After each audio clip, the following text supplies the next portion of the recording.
memprediksi bahwa sebagian besar zona musim akan mengalami musim kemarau yang lebih kering dari biasanya. Ini pesan kuncinya ya. Selain itu, musim kemarau tahun 2026 juga diprediksi datang lebih awal di sebagian besar wilayah. Juga informasi kunci ini diharapkan menjadi dasar perencanaan oleh berbagai sektor, terutama untuk sektor yang sensitif terhadap iklim, seperti sektor pertanian, sumber daya air, kehutanan, agar risiko kerugian akibat anomali iklim dapat dikurangi sebagai bagian dari upaya climate risk management dan early action bagi bangsa dan negara kita. Bagi menjadi 699 zona musim, area yang punya pola curah hujan yang mirip.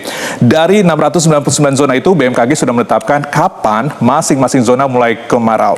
Nah, kita bisa lihat grafiknya, dari April hingga bulan Juni ini sudah 66% wilayah yang sudah masuk kemarau. Juli sebagian sudah di puncak lebih dulu. Sementara untuk bulan Agustus, ini ada 61,4% wilayah di puncak kemarau serentak. Dan September ada 14,3% wilayah masih di puncak. Kita lihat zona untuk wilayah Indonesia. Anda bisa lihat sendiri kalau di bulan April, kebanyakan yang terjadi adalah di wilayah Pulau Jawa bagian selatan. Ini mulai di 16,3%, kemudian di bulan Juni di bulan Juni ini ada Pulau Sumatera di bagian utara, dan juga di Kalimantan Barat, kemudian juga di bulan Juli, kita bisa melihat Kalimantan Tengah, Sultan dan Sulawesi Selatan, Sulawesi Barat, dan juga Papua Barat, dan juga di September puncaknya. Nah, ini tadi Anda bisa melihat bagaimana kepulauan Indonesia sejak bulan April sampai dengan bulan September sudah mengalami zona musim kemarau. Anda bisa lihat sekali perbedaannya. Kemudian kita bisa melihat grafis selanjutnya, pemirsa. Ya, Anda bisa lihat bahwa Kepala BMKG Teguh Faisal Fatani menjelaskan La Nina lemah yang berlangsung sejak Oktober 2025 telah berakhir pada Februari 2026. Ini Anda bisa lihat sendiri, dan La Nina itu selama ia hadir, curah hujan kita cenderung lebih banyak dari biasanya dan kemarau cenderung tidak terlalu parah. Nah, La Nina sekarang sudah berakhir, tapi bukan cuma itu. BMKG juga mencatat ada peluang 50 hingga 60% munculnya El Nino. Kebalikan dari La Nina, mulai September atau semester kedua 2026, kalau El Nino benar-benar hadir, ia justru akan menekan curah hujan Indonesia jauh lebih lagi. Di atas itu semua ada 3 faktor peralihan angin baratan atau monsun Asia menjadi angin timuran atau monsun Australia. Pergantian angin ini yang secara alami mengawali musim kemarau di Indonesia, dan tahun ini pergantian itu terjadi lebih cepat dari biasanya. 3 faktor sekaligus, La Nina berakhir, potensi El Nino, kita ke grafis, El Nino mengintip, dan dinamika monsun yang lebih cepat bukan 1 faktor, tapi 3 yang bekerja bersama. Inilah mengapa 2026 perlu mendapat perhatian yang berbeda dari tahun-tahun sebelumnya. Baik, kita ke grafis selanjutnya. Tahun 2015, Indonesia mengalami El Nino atau yang masuk dalam catatan sejarah sebagai salah satu yang terparah. Data resmi BNPB mencatat kebakaran hutan menghanguskan 2,61 juta hektar di Sumatera dan Kalimantan. Lebih dari 129 titik api terdeteksi oleh satelit MODIS. Kabut asap menyebar, karhutlah melanda 31 provinsi di seluruh Indonesia, bahkan asapnya sampai ke negara tetangga. Lebih dari 600.000 jiwa menderita ISPA dan 60 juta warga Indonesia terpapar kabut asap.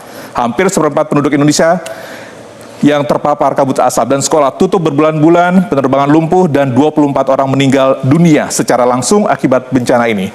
Lalu di 2019, kemarau panjang kembali menghantam. Kali ini dipicu kombinasi El Nino dan Indian Ocean dipole positif. 2 faktor iklim yang bekerja bersama menekan curah hujan. Hasilnya, 6 provinsi menetapkan status darurat kekeringan. Banten, Jawa Barat, Jawa Tengah, di Yogyakarta, NTB, dan NTT. Sebanyak 48,5 juta jiwa kehilangan akses air bersih dan ribuan hektar sawah gagal panen. Sekitar 14.000 titik hotspot terdeteksi, lebih dari 2015. Tapi karhutlah tetap muncul dan menelan korban. Dan sekarang di tahun 2026, dengan prediksi yang oleh BMKG disebut lebih dari serius dari 2 tahun itu, pertanyaan jujurnya yang harus kita jawab bersama, Apa yang sudah berubah dari cara kita merespon sejak 2015? Sistem peringatan dini sudah membaik, Satgas Karhutla lebih terorganisir, tapi kapasitas adaptasi masyarakat yang perlu ditingkatkan. Informasi belum selalu sampai ke tangan yang paling membutuhkan. Kita nggak boleh terus terjebak dalam siklus yang sama.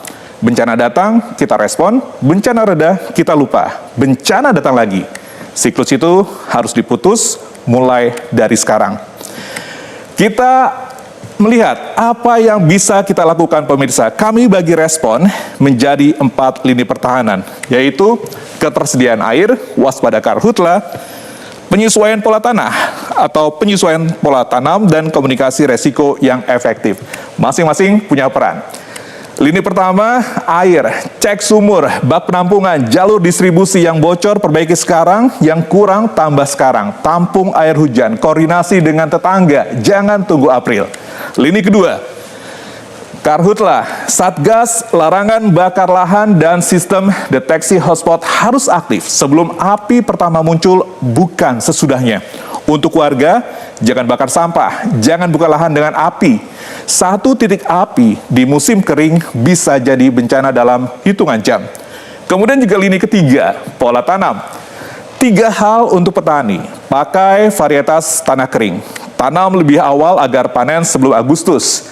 Dan manfaatkan perakiran cuaca BMKG yang gratis dan real time. Data sudah ada. Penyuluh pertanian adalah kunci agar data itu sampai ke sawah.